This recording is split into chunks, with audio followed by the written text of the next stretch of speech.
Getup scene అంటే 10 సినిమాలు నేను గెటప్ వేస్తాను కానీ నాకు తెలిసి అన్నం చూడంగానే నేను అన్న అలా వాక్ చేసుకుంటూ వస్తున్నారు స్టార్ట్లో. ఆ గెటప్ ఆ వాక్ ఇప్పుడు చెప్పలేను అన్న. సో మీకు ఎలా అనిపించింది అన్న? నేను బిగినింగ్ నుంచి చెప్తున్నాను, అందుకు ఆయన లుక్ మాత్రం నాకు విపరీతంగా సినిమా చూసిన తర్వాత అందరికీ చెప్పాల్సిందే మీ లుక్ స్టోరీ అయితే. చాలా చాలా సినిమాల తర్వాత చాలా డిఫరెంట్ క్యారెక్టర్ అనేది. మీకు ఎలా అనిపించింది అన్న? నేను డబ్బింగ్ చెప్తూ ఎక్కువ రోజులు డబ్బింగ్ ఉంటే బాగుండని అనుకున్న సినిమా ఇది. So I can see my face dubbing చెప్పేటప్పుడు. అవును, అరే అయిపోయిందా లేదు ఇంకా కొంచెం ఉంటే బాగుండు అని ఏమైనా కరెక్షన్ చెప్తారేమో అంటే నేను చూసుకోవడానికి కొత్తగా ఉంది నాకు. చాలా సినిమాలు చేస్తాం but same Brahmaji only, similar Brahmaji, little maybe costume change, ఇక టోటల్ గెటప్ మారిపోయింది. సో నేను కొత్తగా నాకు అనిపించిన స్క్రీన్ మీద కూడా నేను నేనైనా అన్న ఫీలింగ్తో చెప్పాను. అది నాకు డబ్బింగ్ ఎలా చెప్పారన్నా? సేమ్ ఆ గెటప్ లా అనుకుంటూ చేశారా, మామూలుగానే చేశారా? లేదు పాపం డైరెక్టరు, నేను ఒక 2-3 ఏళ్ళ కానీ తనకు అలవాటు డైరెక్టర్ని చెప్పమని అది రిపీట్ చేశాడు చాలా మటుకు. తన స్లాంగ్ బాగా వచ్చు డైరెక్టర్కి.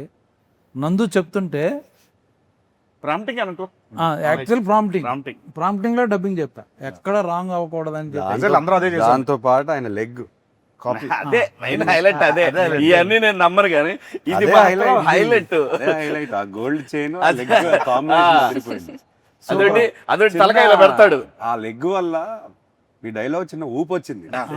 అదొకటి బాబు, నేను ఎవరు నన్ను చూసేటప్పుడు కూడా మామూలు సినిమాలో స్ట్రైట్ గా చూస్తా, అలా కాదు ఇలా మాట్లాడతాడు. అంటే ఈ సినిమా అఖిల్ ఎలా వెయిట్ చేస్తున్నాడో నేను కూడా అలా వెయిట్ చేస్తున్నాను. ఇన్ఫాక్ట్ అందరూ వెయిట్ చేస్తున్నా.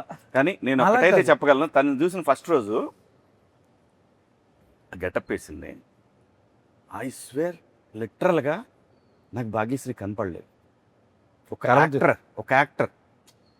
సో అప్పుడు చూసి నిజంగా నేను అప్పుడు వెంటనే డైరెక్టర్ గారితో అన్నాను, నేను అమ్మా భలే పెట్టారండి సీన్, అదే ఏమంటివి అనేది తాను ఎగ్జాక్ట్గా దింపేసింది. ఇప్పుడు అందరినీ తినేస్తుంది. ఇప్పుడు ఫైనల్గా ఏంటంటే మనం తెలుగు వాళ్ళం, తెలుగు స్లాంగ్లు అంటే ఎక్కడో విన్నో లేకపోతే కాపీ చేసి చెప్పొచ్చు. ఆవిడ ఇక్కడికి వచ్చి ఇక్కడ సినిమాలు చేస్తూ దీంట్లో రాయలసీమ తాలూకా ఆ స్లాంగ్ని పట్టుకొని పేజీలు డైలాగ్ చెప్పడం అనేది ఎక్కడ మళ్ళీ ప్రాంప్టింగ్ కూడా లేదు అసలు అది ఫెంటాస్టిక్. వావ్, చెప్పండి, ఇప్పుడు చెప్పండి మీ క్యారెక్టర్ గురించి మీరు చెప్పండి. So, బాగా ఎంజాయ్ చేసిన మూమెంట్ కానీ టఫెస్ట్ మూమెంట్స్ అట్లా. I mean, honestly, when I first heard the script, I was in love with the love story first and foremost because I'm a hopeless romantic. So for me, such kind of love for Lenin and Bharti was like beautiful. I think Alage, husband, wife, I think it's such a beautiful story they have together. And then coming to my character, I think it's written so well. It has a lot of depth, and as an actor, you hear a lot of narrations, kada, but when you hear depth for the character, everything you know about her, what she feels, how she is, how she acts, and I love the way the director wrote her. I think that's what made me come forward and give my 100%, because if not for the writing, I don't think you would see Bharti the way she is. From the intro to Aim Unto V, from all the big scenes, I think it's all beautiful. Fantastic.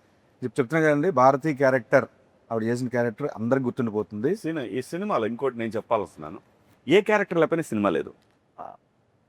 ఏ యాక్చువల్గా character లేకపోయినా సరే a script లేదు. Every character నేను ఫ్లోలో మొన్న మహాభారతం అని అనేసాను. అది నేను ఏం ప్లాన్ చేయలేదు, చెప్తున్నాను. లేదండి, అది నిజం. Beautiful movies are blockbusters, చాలా మంచి we talk about movies release అయిన సినిమాలు కూడా అవన్నీ ఇంక్లూడింగ్ టేక్ బాహుబలి దగ్గర నుంచి చూసుకుంటే everything Ramayana Mahabharata 6-7 characters main బేస్గా ఉంటాయి. It's not a solo hero movie. Yes, larger, చూసుకున్నా? and that's when the drama Larger becomes than large. life. From the beginning షోలో నేను తీసుకొస్తే మాయాబజార్, నర్తనశాల దగ్గర నర్తనశాల. తీసుకుంటే ఎనీ మహాభారత క్లాసిక్స్ అన్ని 6-7 క్యారెక్టర్లు బాగుంటేనే సినిమా బాగుంటుంది. Yeah. అదర్వైజ్ సినిమా ఆడచ్చు, మర్చిపోద్ది. బట్ అన్ని క్యారెక్టర్స్ అన్ని మాట్లాడుకుంటూ లింగర్ అయ్యి అంటే నాకు తెలిసి ఇప్పుడు నా చేస్తున్న ఫీలింగ్ అంటే రామ్ చరణ్ గారికి రంగస్థలం లాగా this going to be for Yeah, Akhil yeah, Rangasthalam definitely. Exactly అందరూ ఇదే అనుకున్నాం, సెట్ లో కూడా ఇదే నాకు అనుకున్నాం. కాదు మన అందరికి అందరికీ బట్ రంగస్థలం చూసినప్పుడు మా చరణ్ ఒకటే గారు చూసి ఆల్ దోస్ క్యారెక్టర్స్ ఎంత మంది ఒక character సినిమా ఉన్నారు. మళ్ళీ మళ్ళీ చూడొచ్చు, ఎందుకు చూడొచ్చు? That's true. నాకు అదే ఫీలింగ్ ఈ సినిమా చేస్తుంటే అదే ఫీలింగ్ ఇంకోటి కూడా బాబు, ఎనీ కమర్షియల్ మూవీ ఎన్నిసార్లు చెప్పారు మీరు రంగస్థలం టాపిక్ అవును. ఎత్తారు కాబట్టి చెప్తున్నాను. అవును. ఎన్నిసార్లు చెప్పాను సుకుమార్ గారికి, చరణ్కి, that is my all time favourite film. అసలు కమర్షియల్ ఫిల్మ్ మేకింగ్ మర్చిపోయి ఒక కథ రాసుకుని క్యారెక్టర్లు రాసేసి సినిమా అట్లానే తీశారు. మనం కూడా అలానే ప్రయత్నిస్తున్నాం. And performances, what performance! అన్ని పెర్ఫార్మెన్స్లు అక్కడ ఏ కమర్షియల్ మూవీ అయినా సరే పెర్ఫార్మెన్స్లు మనకు కరెక్ట్గా సెట్ అయితే సూపర్ హిట్.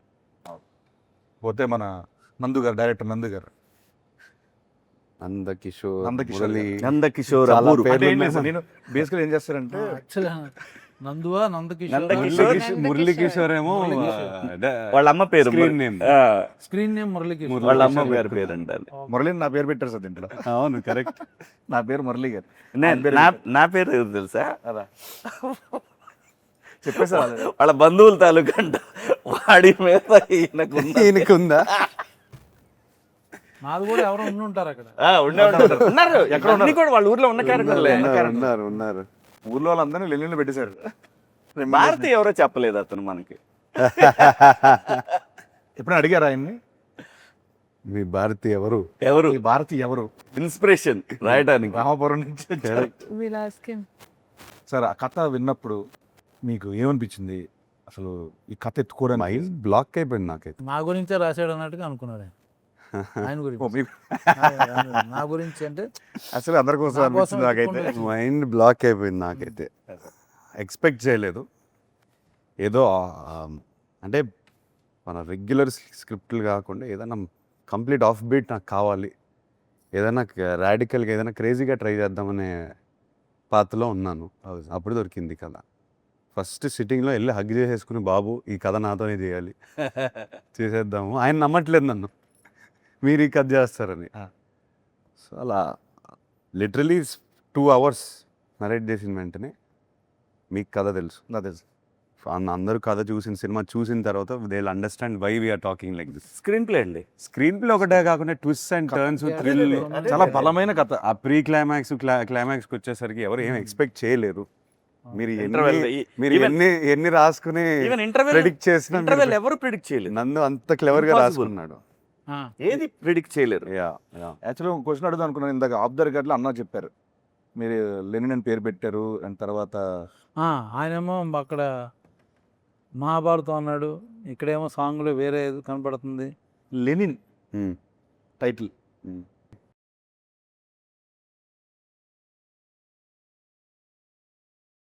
చాలా మంది నాకు ఫ్రెండ్స్ అడిగారు, లెనిన్ పెట్టారేంటి, లెనిన్ అంటే ఏంటి, ఎందుకు? అంటే నందు ఎందుకు పెట్టాడా, అసలు ఆ పేరు ఎందుకు, నందు ఎందుకు పెట్టాడన్నా? ఆ. లేదు, ఐ థింక్ రామాపురంలో ఇప్పుడు స్టాలిన్, లెనిన్ ఒక పాయింట్ ఆఫ్ టైంలో ఐ థింక్ కమ్యూనిజం మూవ్మెంట్ వల్ల పేర్లు వచ్చాయి, అలా ఉండిపోయాయి. నేను నందుని ఫస్ట్ క్వశ్చన్ అడిగాను, ఓ, లెనిన్ అనే టైటిల్ ఏంటి అని చెప్తే, లేదు సార్ మా ఊర్లో ఈ పేరు చాలా పవర్ఫుల్ పేరు, ఇది ఎప్పటి నుంచో ఉంది, చాలా మంది ఉన్నారు ఇంకా. ఈవెన్ కమ్యూనిస్ట్ ఫ్యామిలీస్ చాలా Yes, మంది yes, ఉన్నారు. yes. వాళ్ళు ఇంకా పెడతారు. ఇప్పటికీ ఉన్నారు. ఉన్నారు. నేను రామాపురంకి వెళ్ళినప్పుడు కూడా కలిశాను లెనిన్ బాబు కలిశాను. తనకి ఎందుకు ఈ పేరు చాలా పవర్ఫుల్గా అనిపించింది. అండ్ తన తన తన మైండ్లో రామాపురంలో లెనిన్ అనే క్యారెక్టర్ ఉంటే, నా లెనిన్ ఉంటే ఇలా ఉంటాడని రాశారు.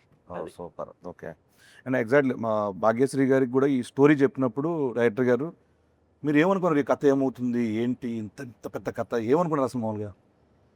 Firstly, I mean, like I said, the love story, but other than that, the entire screenplay was so organically perfect. You know, like I'm somebody who loves predicting, like, okay, what's going to be the interval, what's going to be the climax. But naku assal I was like mind blown. Like he said, you hear some stories and you feel like, okay, you want to be a part of them. It will be good commercially, this, that. This story is something that touched my heart. I felt like I have to be a part of it. And I don't know if it's destiny or what, it came to me sometime back. That time, you know, I was working, dates were not there. And then it went, and then it came back to me. So I feel like it's truly meant to be a destiny film for me. Super. Yeah. నాకు లొకేషన్లో ఒక రోజున అఖిల్ గారు అడిగారు, నాకు brother నువ్వు రేపు పొద్దున్న చూస్తావు థియేటర్లో, చూసి నాకు ఫోన్ చేయి అని చెప్పి అన్నారు. మీరు నెంబర్ ఇవ్వలేదు సార్.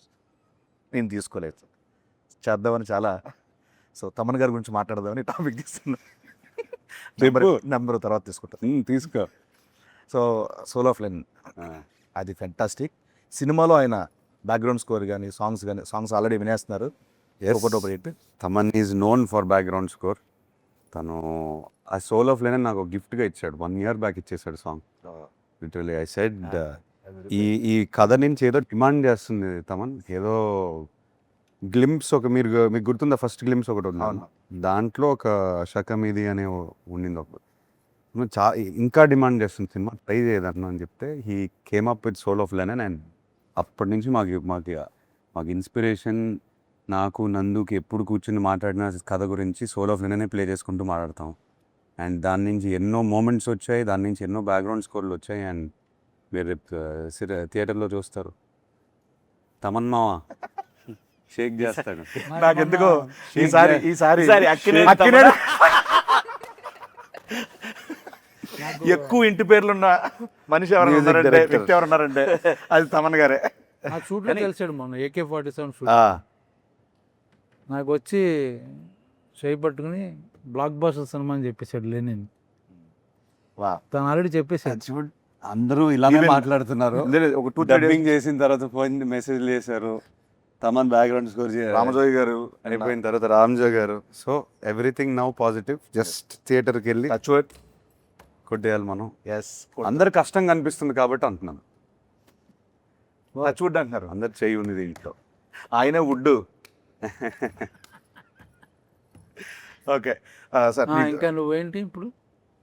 అన్న, నీ పాత్ర నీ తాలూకు పాత్ర ఏంటి? ఏంటి? విశేషాలు చాలా ఏంటి? డేంజర్. నీవేంటి? నీ పాత్ర అది తాలూకు సినిమా చూసిన తర్వాత అర్థం. నా పాత్ర ఇప్పటి వరకు నీ పక్కన లెనిన్ ఉంటాడా లేకపోతే లెనిన్ పక్కన నువ్వా? చెప్పు. నేను ఊర్లో అందరి పాత్రల పక్కన ఉండే ఒక పాత్ర అంతేనన్న. ఓకే. ఇప్పటి వరకు నేను గెటప్ వేసాను, శరీరాన్ని గెటప్ వేసాను. పాడుతుంటాడు పక్కన. ఈసారి నా వ్యక్తిత్వాన్ని గెటప్ వేయబోతున్నాను. సీరియస్ సీన్ జరుగుతుంటే ఎక్కడో మూల నుంచి ఎవడో పాడుతుంటాడు అని పాడుతుంటే చూస్తే సీన్ ఉంటుంది. బ్యాక్గ్రౌండ్ స్కోర్ అండి బాగుంటుంది అన్న. దీంట్లో కూడా సేమ్ అంటే ఈసారి నేను గెటప్ వెళ్ళిపోయాను, ఎందుకంటే మీకు ఆ ఛాన్స్ వచ్చింది, ఓ నాకు అది లేదు. సో నెక్స్ట్ సినిమా హిట్ అయితే నాకు ఆయన ఒక ప్రామిస్ చేశారు. ఏం ప్రామిస్ చేశారు?